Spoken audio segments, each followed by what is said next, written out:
Hey everyone. So recently I was able to test the YJ MGC Square-1. So yeah, huge thank you to YJ for giving me that opportunity. I've had the puzzle for this is my fourth day of having the MGC Square-1, and I think I've had it long enough to make a review on it and give some of my thoughts on it. So that's what I'll be doing in this video. And so yeah, I'll be dividing this video up into timestamps. So hopefully it just makes it easier to follow. And yeah, disclaimer, this is not going to be a super high quality cinematic review or anything. I'm not really good at that kind of stuff. I'm just here to give info on the puzzle. So yeah, without further ado, let's just get started. But first, I'm going to ask my brother Alex what he thinks about the MGC Square-1. Alright, here are Alex Siauw's expert opinions on the MGC Square-1. Yes. Wow, the stream makes it so fast. So I'm going to start off by talking about a bit of basic information on the puzzle. Normally with these reviews, I'd be talking about, the price, the weight, and the size, but I don't really have much of that information. I definitely don't know the price. I have no clue on what that will be. But the weight, I can compare it to the Volt V2. I think the MGC's weight is just very slightly heavier, but it's barely even noticeable. So if you're fine with the weight on the Volt V2, you'll be fine with the weight on the MGC. And in terms of size, I believe that these are the exact same. So overall specs are pretty similar. And then when it comes to the shades, I guess I'll talk about. They're pretty comparable to the YLM, especially like the green and the orange are really similar. I think the blue is a bit darker, and same with the red compared to the MGC. But yeah, that's some basic info. Alright, so out of the box, the cube came in the yellow caps, and so that means that I had to replace these with black myself, which I'm hoping is not going to be an issue in the future. I hope that YJ provides a black option and yellow option, but that is something worth noting. And yeah, out of the box, the feeling was really dry and sandy. The U and D layers were extremely quick, and the slice was kind of the opposite. The slice was a little slow for my liking. And on top of that, the magnets were extremely strong, especially in the slice. Compared to the Volt V2, the magnets are really light, and it's a really fast slice. But on the MGC, it's a lot slower, and the magnet is really, really strong. And so, not my preference, but yeah, it's alright. The main thing I liked about this cube, though, was the corner cutting. Even out of the box, it was able to do line to line. It's really good. And so, yeah. To set this cube up, I used a combination of several different loops. For starters, on the screw, I used weight 5. And then after that, on the pieces, I used a combination of Traxxas 10K, Cubicle Labs Mystic, Lubical Silk, and Lubest XMT10. So a lot of loops, but this cube is now really, really smooth and also really, really fast. I can do U4s. There we go. Yeah, I can do U4s. On the Volt V2, I can only really do a U2. Personally, I really like it. You can make it slower if you want, but yeah, that's just how I set mine up. And yeah, to describe the feeling of this puzzle, I think the best way to describe it is by comparing it to the Volt V2M and the YLM. And so, the YLM, it's a really, out of these three, it's the plushest cube of them all. You can kind of hear by the sound that it's super plush and super soft. Overall, probably the nicest sounding cube. The Volt V2M is kind of the opposite. It's not plush at all. I don't really know how to describe it. It's just kind of the opposite of the YLM. And the MGC is sort of a middle ground. It's pretty plush, but the sound isn't quite as plush as the YLM. So, yeah.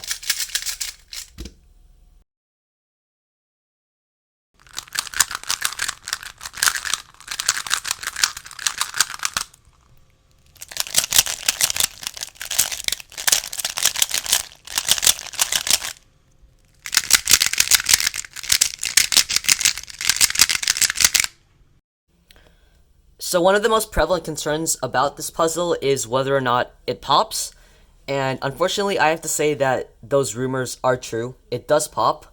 However, it doesn't pop very often. I would have to estimate maybe 1 in every 30 to 50 solves, something like that.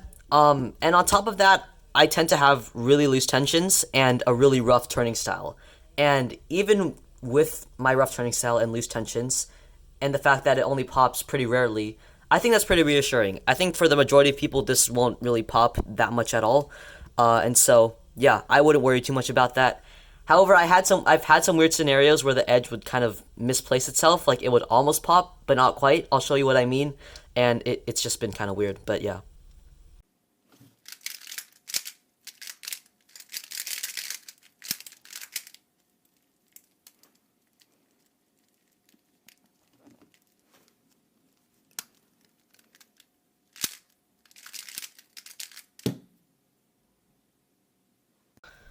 So in terms of my TPS, or just how well I perform on this cube, I think it's definitely better than on the Volt V2M. I think the main reason for it is just the really good corner cutting. I think for that reason I get a lot less lockups, and my turning is just really fluid overall. I'm not going to show it here because I'm trying to do a review. And yeah, overall I think I turn a lot better. However, I will get some catches sometimes. I don't know. I think that's really more my turning's fault than it is the cube's fault. I think particularly when I'm out of cube shape, I will get like catches like this. But yeah, once again, I don't really think that's the cube's fault. It's just me and my turning. But yeah, the great thing is that these are much better than the nasty lockups that you get on the Volt V2. You know, like for example, where somehow this yellow sticker on this edge piece would somehow end up over here or something like that. That doesn't happen on the MGC, and so that's a really nice thing. Another great thing is that this cube is really, really stable, especially compared to the Volt V2. Like I know, like on the Volt V2, I think the edge pieces are kind of easy to wobble, if that makes sense. Like they kind of slide around in their place pretty easily, the corners as well. But I don't think that's as much of a problem on the MGC, which is really nice because that means that the MGC, it's a lot more sort of compacted. It just feels more stable when you're turning it. It just doesn't feel like it's about to break, or it doesn't feel like it's about to flex or anything like that. And so, yeah, good stuff. Alright, so next I'm going to do a bit of a showcase of the mechanism of this puzzle. And so starting off here, we have just a regular screw spring washer design. Most notably, however, there's this lock nut.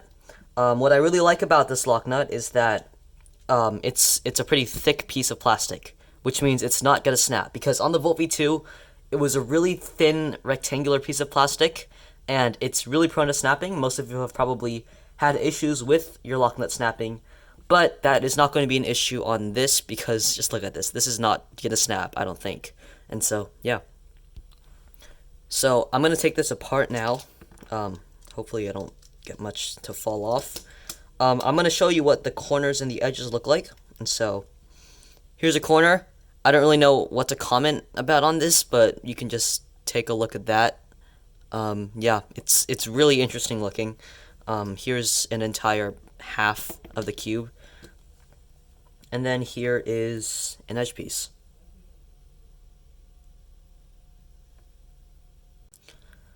Now I'll be giving my final verdict on the MGC Square-1.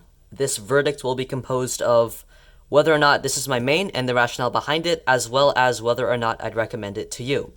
And so, on the MGC, I think my global is about the same as on the Volt V2. However, I am a lot more consistent. I just remember on the Volt V2, I would often get these like 11-second solves where I locked up on every other turn, and it was just terrible. I never liked that. But thankfully, with the MGC, that's not a problem. I think my turning, because of the corner cutting, my turning is a lot faster, it's more fluid, and overall it's just a stabler, more reliable cube. And yeah, for those reasons, it's my main. There are a few disadvantages that I've covered, such as its popping, the really slow slice, and the overly strong magnets in the slice.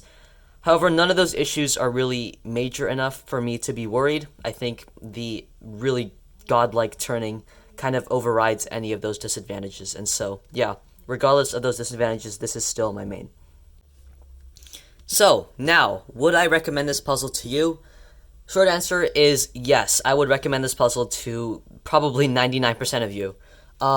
This puzzle definitely isn't perfect, but I can still pretty confidently say that this is the best Square-1 on the market, and I think most people can agree with me on that statement as well.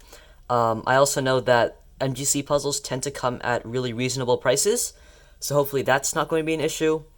And yeah, as long as you're not, extremely happy with your current main already, then I would get this puzzle. So, yeah. Okay, so that concludes my review of the YJ MGC Square-1. Once again, thank you to YJ for allowing me to test this puzzle. If you have any further questions about the puzzle, I'd be happy to answer them. Just post them in the comments, and I'll do my best. And so, yeah, thanks for watching.